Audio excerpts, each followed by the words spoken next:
So I know you're a little bit more into like the American sports, and one of them being the NFL, American football.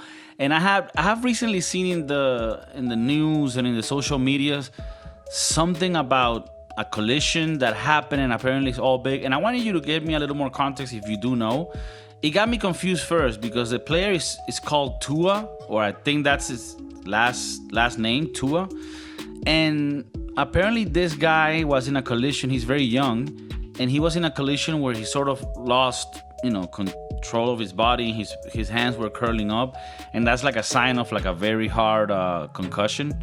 So I wanted to get your thoughts on this because it seems that the whole talk about CTE and in NFL, it's a big talk, and it's becoming more relevant because we're seeing like younger and younger kids. But yeah, do you have more info on this? Have you heard of it? Can you give me some context on it? Tua Tacolabalula. I can't say his last name, but Tua is his name. He plays for the Dolphins, and he has had a bunch of a history of concussions. So, and then this one was pretty sick, in a sick way. Not cool, and it's probably going to keep him out for a while. And a lot of people are saying that he needs to retire because this is not the first time, and this is probably going to keep happening. He's just 26, and at 26, you already made your mills, because he signed a very big contract with the Dolphins recently, and I think this was going to be the first year on the new contract. And for people to say that he needs to retire, it kind of sucks. Is he a quarterback or he's a running back? He's a quarterback. He's a quarterback. Okay. Yeah, man. I mean, I saw the collision. Even though it looked harsh to me, it didn't look that much crazier than like your normal collision you see in games. There are other collisions, like I saw one with Antonio Brown, where it looked a lot worse. And I mean, it seems like that guy, it has cause and effect. So I mean, what do you think about this? There was a movie, some years back called Concussion, I think, with Will Smith. Will Smith. Yeah, that he's like a doctor from Nigeria. He's the first one to open up a brain of a deceased football player and see what CTE does in the brain.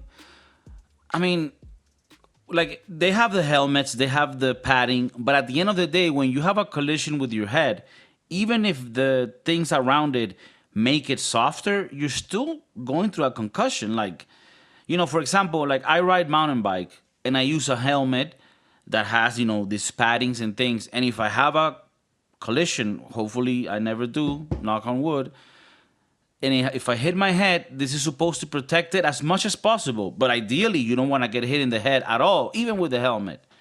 And these football players get hit continuously. So I know that there's hardcore people that think, look, this is the game. Like, this is how it's supposed to be played. Just like people accept if you're a boxer or an UFC fighter that you might have, damage for the rest of your life. This is something that people need to accept if you play football. I mean, that is one argument. The other is, should there even be an option for kids to pursue and have this? Because I understand that you also have bad sort of effects when you start getting hit in high school and then college too. So, what do you think? Well, and football, it would be one of those sports that I don't foresee my son playing, not because I wouldn't want him to, but just thinking about all the head trauma that can go into it and how fucked up can get you. It's not something I would like to have my son pursue, right? When I was in high school, I played a little football for a couple of weeks, and I didn't make it far. I was very against the hits. I got hit pretty hard, not in the head, thankfully, yeah, not fun. So I don't know. I mean, they're still gonna make their millions, unfortunately, but to what cost, right? And now the NFL is coming out with like new padding for the helmets, and I have a couple of pictures here that I wanted to show you, Okay. and show the people what we were talking about. They have a name. I can't remember the name now, but this Okay, is and what it's like they have padding in the outside as well. as well. And then this is in training. And then this, 1 second, this is how it would look during the game. So they have like a cap that goes over it that, Okay. it looks like the team helmet. I mean, I think that this is not bad. I mean, a lot of sports across the years have become safer. Like if you look at Formula One and NASCAR, NASCAR 50 years ago, it was a lot more dangerous. Now there's a lot better cages around the cars, and you're a lot more protected. So I mean, I don't see it as a bad thing. Do you know if there's pushback for the helmet? Like maybe the players say it's too heavy, it's annoying, or like fans Apparently, are like, no, I want to see my guy get CTE like in the back, like back in the days. well, the few play, because you have the choice of wearing this or not, and then the ones that have been playing with it, I have said that there's no difference inside or on weight. It doesn't make it any more heavy or and it's actually, it says that it doesn't seem like they're playing with anything else other than the helmet that they already have on. And like you said, the Formula One has also done have added new things to their cars, so less accidents or less people dying would happen when they go super fast. And then they have these things called the halo on the Formula One cars that it helps against the impact of maybe flipping over or hitting Right, against a wall. like it covers all the head part so that you don't, get your head blown. Yeah, I mean, I'm not against all of these things making the sport safer. Do you think there's like purists that do find it like, oh man, they're making it like for pussies and shit just because they don't want these guys to have a horrible, like, old life? I've never seen or I never heard anyone say that they wouldn't have this in their car. I think they're pretty for. This is the halo thing on the Formula One. Yeah, So yeah, like even if you flip over or anything, like, it's always there protecting your head. correct. Okay. No, And I'm cool with this. I'm cool with this. Um, I'm not yeah. against it. The thing is, like, football specifically is a very contact-based sports, right? Because, like, if we look at world football, right, soccer, I mean, you can break your leg, you can have bad injuries, but you don't really have an issue of fucking up your head. You know what I mean? Although there is new studies that show that even playing soccer, there are small concussions that you get when you head the ball in. So that is a thing, but it's very light. But other than that, I mean, the things that can happen to you are just like, yeah, your feet, your legs get injured, like in basketball, in baseball too. Okay, so this is what the halo does in action. Even if the car is flipped, you won't hit your head directly in the ground with the weight of the car because the halo will be protecting you. This is what keeps them Yeah, alive. If this was in the 1950s, that guy was gone. he would be visiting his grandma. Also, it's an opportunity to put more. How do you say it? Emphasis? No, like fuck, I forgot the word. Like if you want to put your company on the car, it just gives you more placing to put this Right, so the halo, okay, is added space for advertisement. advertisement. Yes. Okay. I don't think they have the halo in NASCAR because NASCAR have to be vehicles that actually are commercially available. But they do have, I believe, what's called like a cage. So the car has a metal cage around it so that even if it flips over, you won't, necessarily die from that. NASCAR, I mean, it's crazy, right? It's very American. You go around a loop, pretty much. There's not that much, changes in anything. It's just going in a loop and trying and not to crash into the other people. a lot of Southern America would love that sport. I don't know why. Yeah, they love it. It's almost like Cowboys. It's like people that like Cowboys like NASCAR. or they're like their cousins. Right. If you find your So cousin attractive, you might like NASCAR. you probably like Dale Earnhardt or something. Damn, that's fucked. Bro, we have a lot of people like in middle America that listen to the podcast. And we don't want them to think any like, we're cool with them. Like, hey But dude. maybe they're Bro, married to their if cousins. in your state it's legal to fuck your cousin, who the fuck am I to like say anything about Right. Right. that's your thing. Just watch out. The kids might come out a little Mm, different, with a little tism. that's some. Gotta watch Well, out. I don't know. I like the changes that they've made. I find myself not watching football as much as I used to before because of timing issues. Hmm. But I mean, that's not going to keep me away from watching it. So, I mean, I'm all for the player safety. I'm all for player safety. The other day, I sent you a crazy stat that had to do with like betting in sports. Right? It's becoming legal in many states in the United States. So this is very relevant. And they did like a study of where the money comes from betting, right? Like specifically from what type of bets. So I'm gonna tell you because I found the data to be quite interesting, and I'm trying to find the fucking thing I sent you, but we sent each other so many shit. Oh no, I think I sent it to you through the WhatsApp.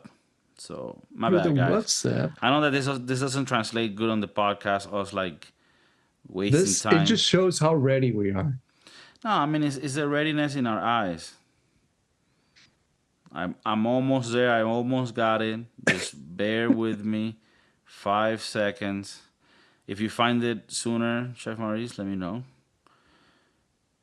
Damn, we do send each other a bunch of shit. All right, so here it is. According to Forbes Sports, DraftKings and FanDuel, very famous betting platforms, have made a combined $9.97 billion in profit so far in 2024.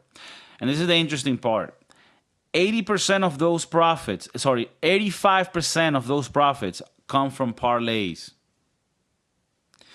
10% of the profits come from online casinos. So, like, yeah, just online digital casinos. And then only 5% of the profits come from straight wagers or straight bets, which are bets when you just bet a simple outcome. Like, two teams are playing, I bet for this one to win. That's it. And I wanted to ask you about this because you have friends that bet, and this is something it's really, I mean, unless I'm mistaken, it's more of a recent thing in the last 10 years that parlays have become a thing. I don't know if this was available in the past, but for people that aren't aware, a parlay is a sequence of bets, and it only pays if all of the sub bets are met. So what you do is I bet on this game, I also bet on this other game, and I also bet on this other game. 3 games. And all of those results have to come out to whatever you predicted. And it is true. If you get it, the payout is very big, but the odds become smaller and smaller.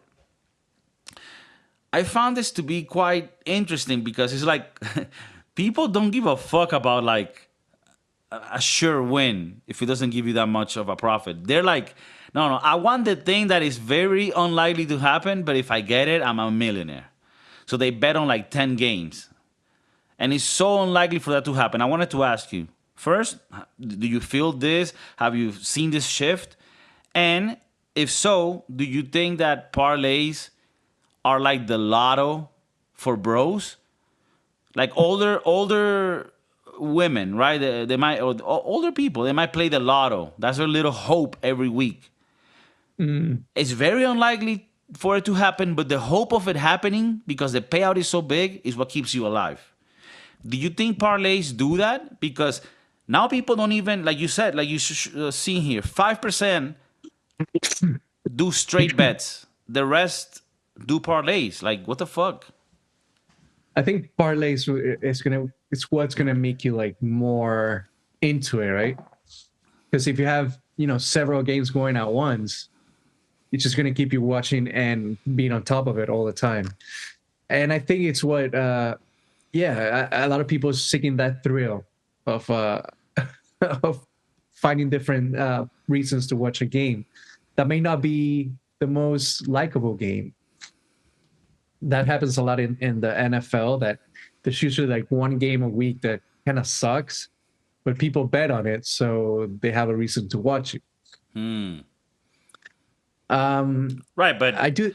but what about the parlays specifically? Like, what do you You can think do. makes, like in your case, does this fall true with you? When you're gonna bet, you prefer to do parlays than a straight bet? I'd rather do parlays because the payout is much bigger, but I also understand it's much harder to hit them. And then when you do hit them, you're kind of happy. You're like, all right, now let's bet whatever I want on the next parlay, and then you lose it all.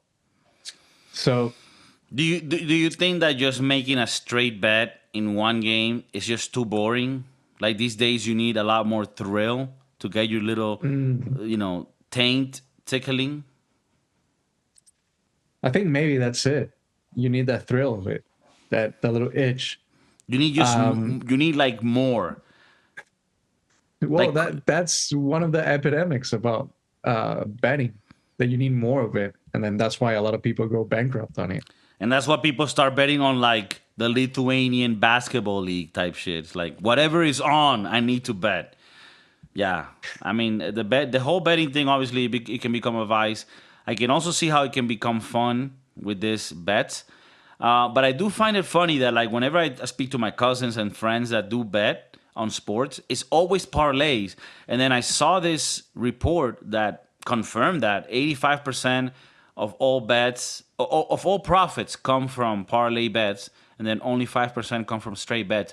This also shows that the companies make a lot more profit when you play a parlay. So for them, for DraftKings or whatever platform, for them it is better if you do parlays because they know there's a lot less chance of you getting it. And they reel you in with a payout. They're like, yeah, I'll offer you this crazy payout because it's very unlikely for it to happen. So at the end of the day, even though it might seem more exciting to play parlays, if you want to be smart about it, you'll probably be more successful if you do straight bets. I know it's boring. I know the multiple of winning is like 2.5. It's not that exciting, but it is a lot more intelligent if you want to actually win.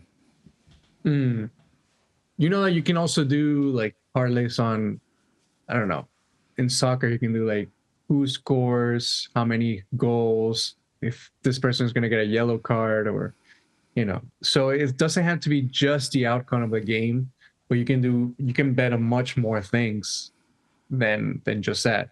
And you can see that going up when the Super Bowl comes around, because people started betting on like the color of the Gatorade that they're going to pour on the coach, or if the coin toss is going to be heads or tails. So that you can add it to your existing one. So this guy's going to run for, whatever yardage, or he's going to have as many touchdowns. Plus that, it's just going to keep adding up the amount. No, I think that's And actually cool. The fact that you can bet on such weird things about the game, not just the outcome of it, which will be the most default and classic bet. However, coming from a person that's not a professional bettor, I don't bet at all, but just from logic and looking at these numbers, you can still bet on those little weird things, like how many corner kicks are they going to be, how many offsides. You can do that, but do it on individual bets. I know it seems boring. I know the multiples of winning is going to be, but the thing is, when you start putting it with a parlay, now each of those events is going to ultimately fuck up the whole chain. And the possibility of just one of them fucking up and fucking the whole thing is so much greater than you winning. So, I mean, if you want to win, it's best to do straight bets. From what I can see. I remember during the pandemic, I had a coworker who used to be big on betting, and he got me into it a little bit. And one day I did a parlay that every single thing hit, and then we were just waiting for one outcome of one of the games. That went into like literally the last second. It was like a field goal, and the guy missed it, and we were watching it live, and my heart just like sank. I was very sad, and I had only bet $2, Right. and I would have won. I think it was like 100. Yeah, but think about it. If you would have done, 7 individual bets, you would have won 6, and then you lost 1. Right. But I mean, I understand the thrill is different, right? You want the thrill. Yeah. That's what made me watch a game that I would have never watched before. So is it for the bros? Yeah, for sure. I can see Chad and Justin. Just, hey, bro. Yeah, don't get me wrong. I mean, I'm down to go to Vegas and do parlays, but I'm just saying it isn't, the main thing, I think. All right, well, I did want to speak to you about some pretty interesting stuff I read today. I'm reading a book. It's called The War on the West. And he talks about how, different groups are pushing DEI and, this race baiting agendas that are fucking up a lot of, different ecosystems and universities and different places. And one of the things that the book was talking about was a situation in like very prestigious universities of music where you need to do auditions to get in. For many years, because they wanted to diversify, and more than that, diversify, make sure that the people that are being evaluated to go into the school and be accepted are being measured on their actual talent and merit, and that their color of their skin or whoever they look like wasn't something that the people in charge would use to discriminate, right? So for many years, I don't remember since when, auditions for music schools have been done in a blind system. It's a blind audition. So there's a screen blocking the actual view of the player, and then the player plays the violin, the piano, whatever the fuck they play, but the person listening cannot see them. So you can only measure them by how good they are, right?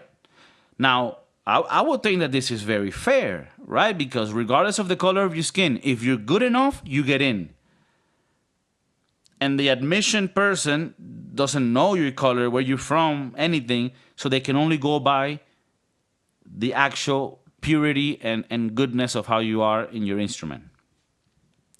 Now, what would happen is that, you would have a lot more white people get in anyways, because, well, the United States has a large percentage of white people, and for one reason or another, those type of groups tend to go for music more. Whatever the reason is, I don't care. I don't see it as an unfair thing. You have a system that you can try out to get in, and if you're good enough, you get in. That's it. Now, if it happens that a lot of Asians get in more than Latinos or whatever, all right, we as Latinos, if we want to be represented more in the music, then we need to figure out how the fuck we get better at it. But we don't, I think that the system should be like that. It should be a blind audition so that you can only be measured on this. Now, what is happening now is that this that was established as a audition system that will be fair and non-biased and non-discriminatory now is being challenged by DEI and woke people, saying that no, we need to not have blind auditions so that we can actually see if the person is black or Latino, and we can admit them into the college so that we can diversify the college more. So pretty much it's like, it doesn't matter how good you are, we just want diverse people to go into the college. And I just found this to be so fucking retarded, and I'm so happy that a lot of the people in the world are waking up to this fucking idiotic way of thinking that is just poisoning the world. You're a chef, right? Don't you think, I mean, yeah, in paper, don't you think that you should be evaluated purely on the skills of your cooking, regardless of the color of your skin or where you're from? Makes sense, right? It does make sense. Yeah. And if through those standards, it so happens that most chefs happen to be Asian or Jewish or Indian, whatever the fuck it is, Would you think that's unfair, or would you think, hey, well, whatever? For some reason, those people gravitate more towards cooking. I mean, that's some cultures gravitate towards other things. Like that's the world we live in. Like, I don't see anything wrong with that. Have you ever seen The Voice? Yeah. I think they have one in Spain. The Voice Spain, I think it is. Anyways, that's the premise of it, right? Where the judges are not facing the contestant, and they're just going by purely their voice and their talent. And I think that's fair. Now, if you look at it, the show is not as popular as, let's say, American Idol, for example. And I don't know why that is, because I feel like it's fair when you're choosing a contestant and how good their talent is, not by their looks, but how good they are, rather than a place like American Idol where you're being judged by your talent, and I think how you look has to come and be part of it. So I mean, it is fair. It is fair. I'm against this, what you said about the wokeness of all this people that want to have a different feel for it. I feel like talent is much more important than the looks. And then if you want to have a decent college career, don't let your looks be the judge of it. Yeah, I just think it's crazy. Like, people should join whatever the fuck they want to do and study what they want, and that's it. And they should be allowed to try out in a fair manner. Like, I don't need there to be more scientists of Latino descent just because. Like, no, I want the best people there. Wherever they're from, like, when I want a doctor to operate on me, I don't give a fuck if the place is diverse. I want the best guy. Right. That's it. I don't care about the rest. So I really hope that this feeling I have now of this pushback coming back our way and sort of accepting that there's some people that have some weird ass thoughts and that we need to rectify.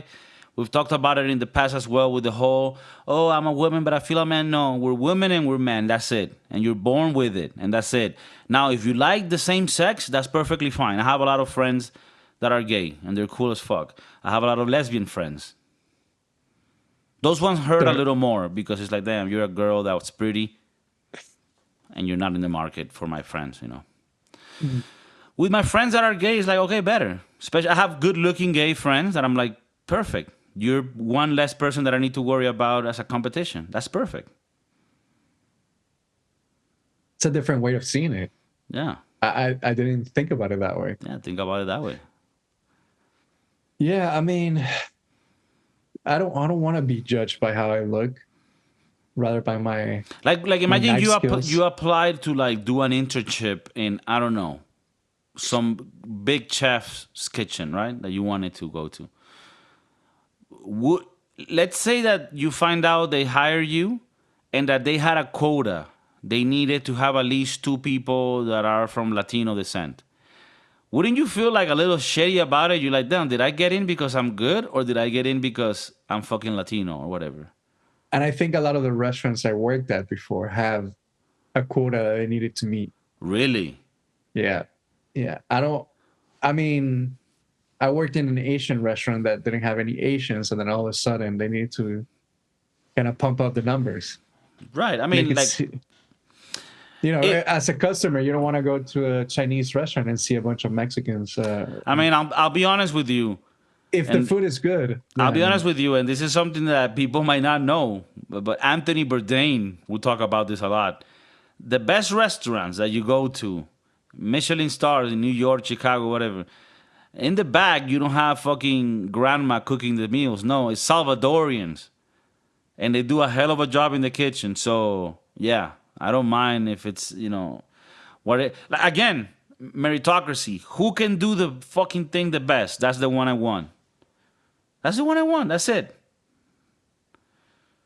And if you're not performing, then you can you can get the fuck out of here. To the next guy. Yeah. Get the fuck out of here. Go paint your hair blue. No, I mean, like, recently I heard some shit about, like, there being diversity programs in, like, pilot school where, like, to become a airplane pilot, now you needed, like, quotas to fill in, so you needed more, like, black people, more women. It's like, what? Hmm. The person that's gonna make this steel cage fly in the air, he became a pilot because of a quota? Are you fucking stupid? Like, can people, like, look at this and think, like, this is retarded completely? How can you think that this is good? Even as a minority, you want meritocracy to exist. You want to make sure that even if you're black, Latino, or whatever the fuck you are, damn, that sounded a little aggressive, that you can get the abilities and the skills needed to be evaluated and acquire things in a fair world that doesn't care about your color, but about the things that you can accomplish. How much value can you bring to the system, to the fucking company, to the team?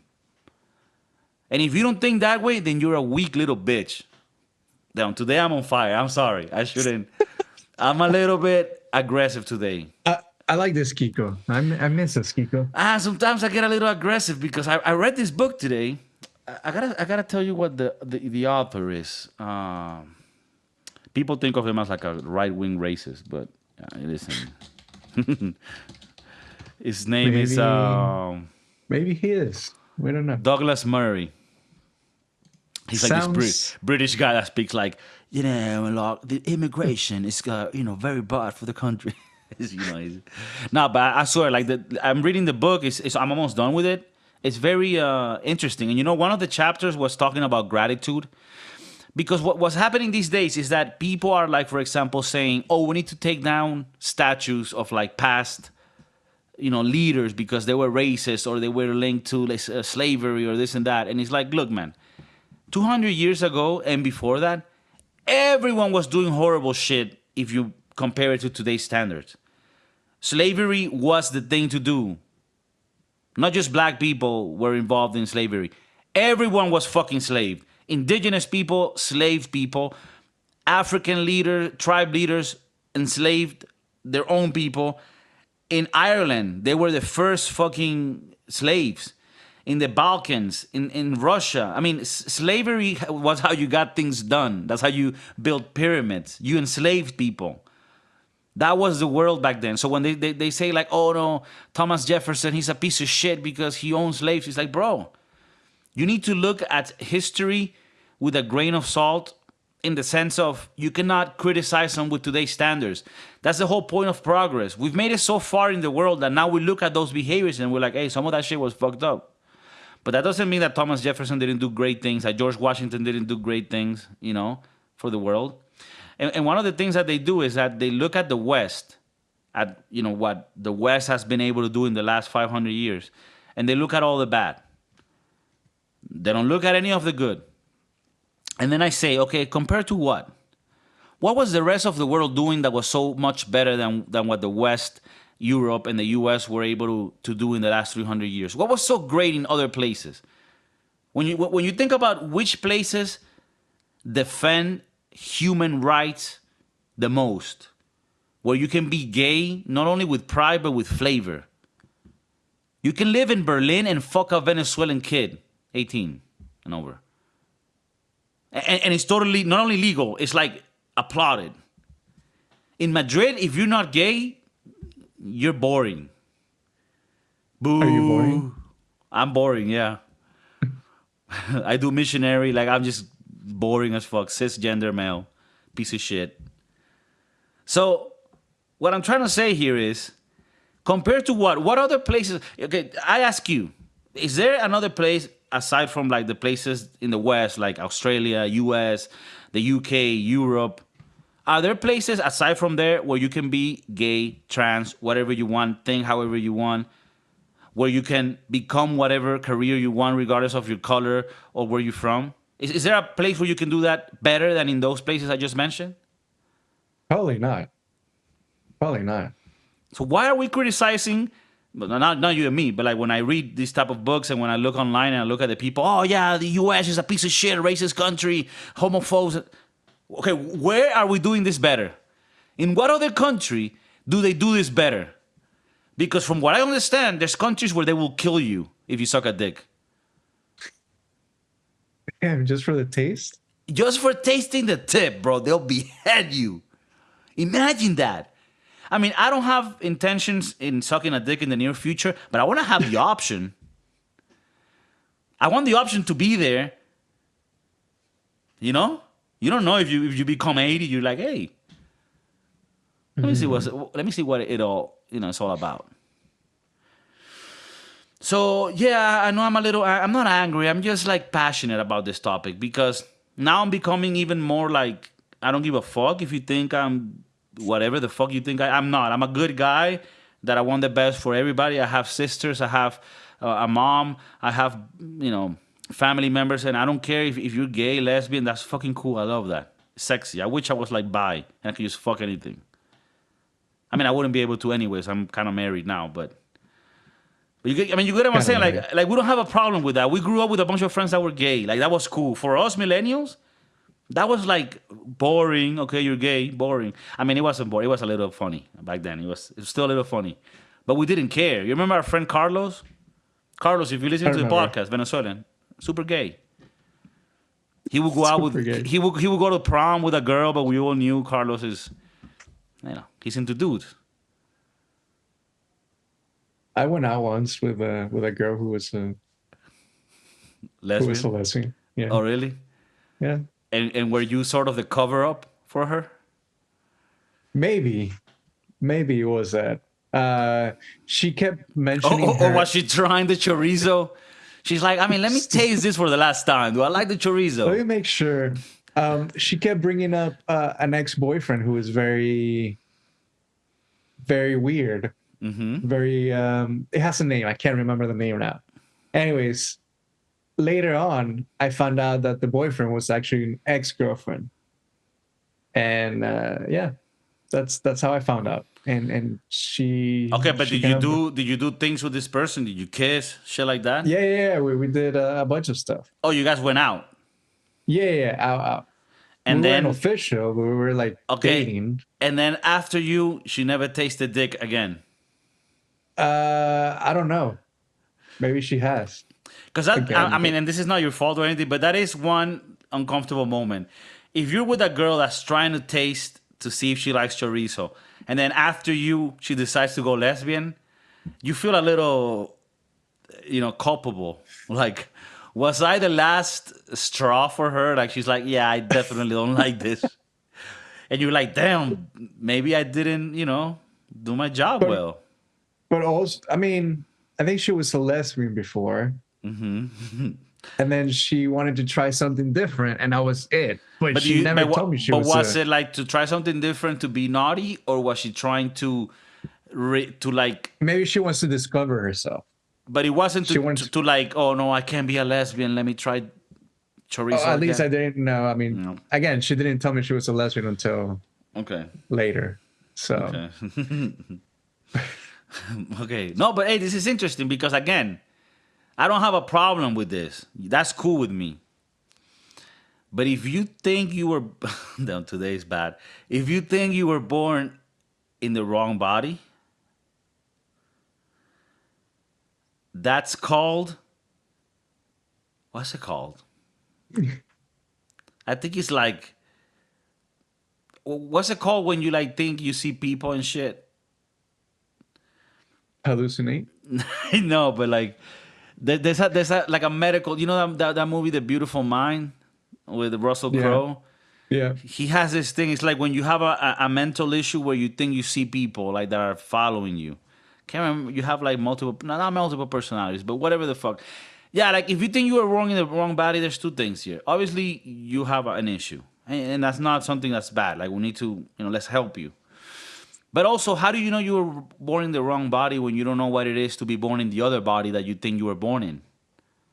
That's where the logic fucks me up. It's like, let's say you were born a man, but you think you're a woman. How do you know you feel like a woman if you've never been a woman? You don't know what being a woman feels like. So how the fuck you telling me that you are not a man and you're a woman when you have only known how to feel like a man? I think you have a point there. This episode is definitely not being shared by the algorithmic. But I mean, I don't know. Is it bad to talk about this? Like, I'm tired of this BS. Like, can we just can we just talk like normal people and not be caught up on this bullshit? By the way, if you have a chance, go watch the movie Am I Racist by Matt Walsh. It's in the movie theaters, but you probably won't be able to go. But it's like about, he interviews a bunch of people in the US and sort of makes it obvious that whatever people are talking about racism in the US being a big thing is actually not. And most of us just live a life where we don't really look at race as an important thing. Like when you and me were going through the American school system in the early 2000s, I noticed there were Chinese people, black people, Latin people, white people. And to me, aside from recognizing those things that you see, oh, okay. It was never like, oh, because they're this or no, it was like, yeah, you just hung out with whoever was nice to you. And, like my first girlfriend, okay, I'll say it, who I lost my virginity to, was as white as you can get. Does she have a name? Yeah, I'll only say her first name. Her name was Jessica. But she was like straight up blonde, blue eyes girl. You remember her? You met her, right? I met her. Yeah, you met her friend too. Where is she now? You met her friend. I don't know, man. I don't know. Is she married? I think she married like a black guy. I think with me, she tried Latino and then she went straight black, which is cool too. Like that's the world that we come from. Just mixed races, you fuck an Indian girl and then you have babies that look Latino and Indian. The other day I went to this weed association that I'm part of. This is a very weird illegal thing that's going on. There's an illegal organization going on and I'm part of it.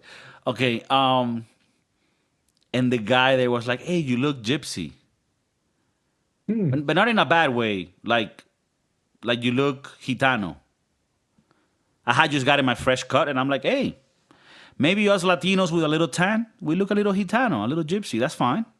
And I was like, hey, you know what? I like the mixture of cultures.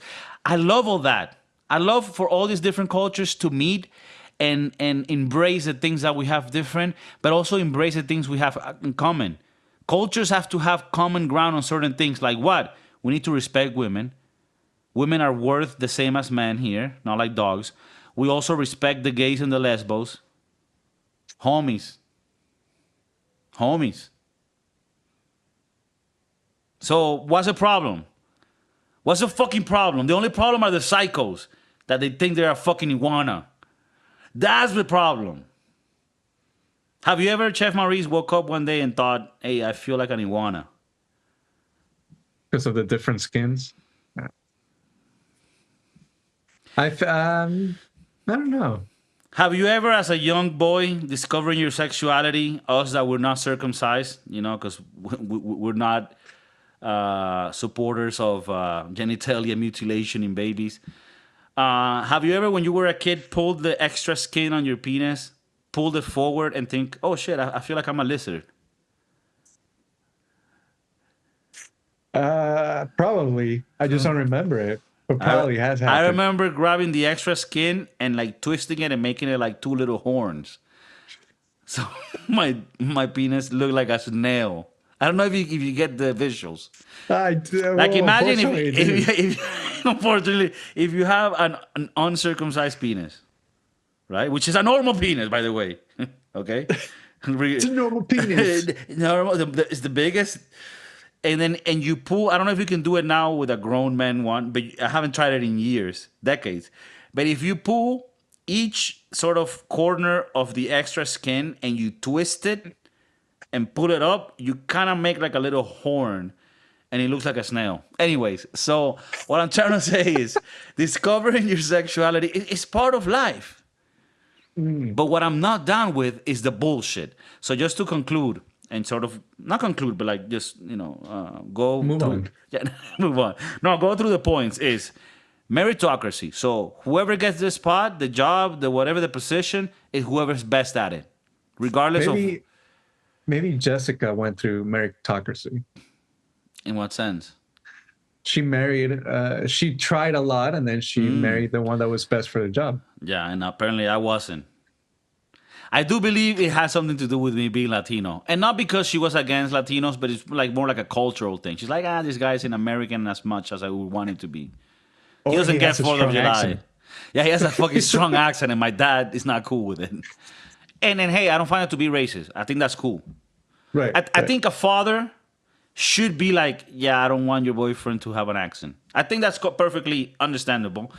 Although I don't agree with it, I gotta respect it. So 18, 19-year-old Kiko would be okay with this. Yeah. Hurt, but okay. I will be hurt, but yeah. But anyways, otherwise I would have had like a son named like, Jaden, some shit. Anyways, so meritocracy. Whoever's best at the job gets it. I don't care where you're from, what your color is, whatever. I don't even care if you have an accent. That's fine. And then the other thing is you can be born a girl or a boy. And you can like boys or girls or both. If you're from South America, you can even like donkeys and shit.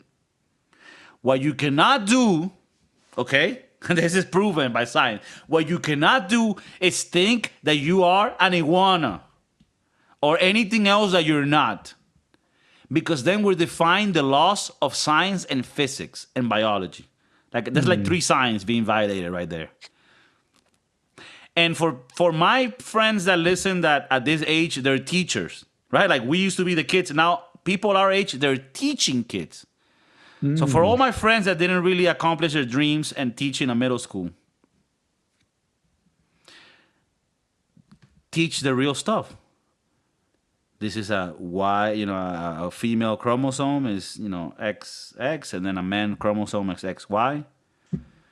Then if you have an extra one, then you come out with a little more happiness than the rest. But that's a different thing. Down. They're down. They're down for it. They're down. So that was just pretty much what I wanted to sort of clarify. So meritocracy, and then you're born the sex you're born, and that's it. I like today's episode. Yeah? Yeah, the algorithm is gonna fucking love it. And with this, I'm not saying you cannot have fun with it. Okay, we have friends that go to Thailand, which is famous for their ramen and lady boys. What is a lady boy? Can you explain to the people listening what is a lady boy in Thailand? Is it a boy that dresses as a girl? I mean, I wanted you to say it with more confidence. It's a boy that dresses as a girl and then shows their taling. Yeah, it's a boy that dresses as a girl and looks very pretty as a girl, but has a bigger penis than you. For sure. If you watch the second Hangover movie, there's a scene about that. Yeah. So yeah, they have fun with it. Now, I gotta say, they don't think they're women. They know they're men with big penises, and they like to dress as a woman because some other men from the Netherlands and Germany get off on fucking them in that scenario. Is that all right? Yes, it's perfectly fine. I mean, as long as the person is overage and shit. Do I find that to be disgusting? No, not at all. I find that to be the creation of God, and I believe that those are things that make people happy, and whatever makes you happy has to be connected to some celestial, spiritual thing that makes us all be who we are, connected through the, superior beings that look after us. South America, some person that lives in the inland countries of Venezuela. I won't say Colombia because I'm Venezuelan, okay, but this happens everywhere in that area. Guy has a donkey that he has come to love for many years. And he has encounters of spiritualism, fornication, and penetration.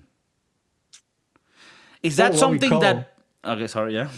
No, I was going to say, or what we call an Uncle Martinez. Uncle Martinez. If you're from a South American country, you probably have an Uncle Martinez that back in the day used to have romantic relationships with Dorothy, the farm animal. The donkey. Yeah, it could be a donkey. Sometimes it's a goat. They say a goat is tighter, whatever that means.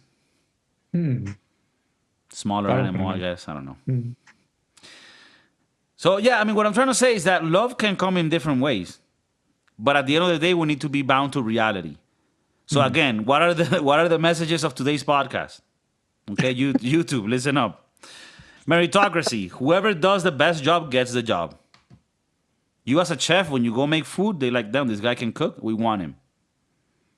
Do we want him because he looks like miscellaneous guy? I don't know if he's American or Latino. No, we don't. No, we want him because he can make the sauce. He makes the sauce. So that's the first thing, meritocracy. And the other thing is bound to reality. If you're born a boy, you're a boy. If you're born a girl, you're a girl. If you're born a boy and you like boys, what are you? Girl. No, what? Come on, man. If you're born a boy and you like boys, you're a boy. You're gay. You're gay. Okay. If you like boys and you like girls, you're a bi. No, boy, girl, you're normal. No, I'm kidding. You're just a proud American. If you're a girl and you like a girl, that's pretty hot. Now you're a lesbian, lesbianic. You're my search engine on Pornhub. Yeah, Pornhub. Okay, favorites. And then if you're a guy and you like girls and guys, what are you? You're a greedy motherfucker. You want to eat from both sides, and that's fucked. On a moral level, I mean, not because of your sexuality, but more like, hey, stick to one side, you motherfucker. But anyways, if there's any comments from the people, if there's any critiques of what we said today, if there's any counterpoints, you can debate this. Hey, Kiko, by the way, I actually find that this morning, I woke up and I feel like, so I think you're wrong about the whole, and then we can debate about it. That's what the podcast was created. And these are the topics that Chef Maurice loves the most. These are the type of podcasts that his future employees will look at and be like, hey, this guy is the type of person that we want in our kitchen, cutting our vegetables, right. making the sauce. It's just this podcast has gotten to people that I never thought it would get to. Let's just leave it at that. Was that for real? Yeah. People have listened to this that you wouldn't have thought would listen? Yeah. That's crazy. Couple ex-girlfriends. Yeah, maybe bitch. I'm Jessica. Succeeding. I'm succeeding. Jessica, damn. Jessica, if she was to watch this podcast, she's like, this guy has a worse accent than when I met him 17 years ago. That's damn. crazy. Maybe we should invite her. No, that's crazy. Anyways, Chef Maurice directly from San Francisco, the land of the versatile and the urban dwellers. I'm coming from Madrid, the land of the tortillas, sexually deviant. Oh, the tortilla boys. Tortilla boys. All right, guys, remember, we're on every platform. It really helps us if you like it, if you leave comments, if you subscribe, obviously. But you can even leave like your own suggestions for topics. Hey, can you guys review this thing? I've been going through this.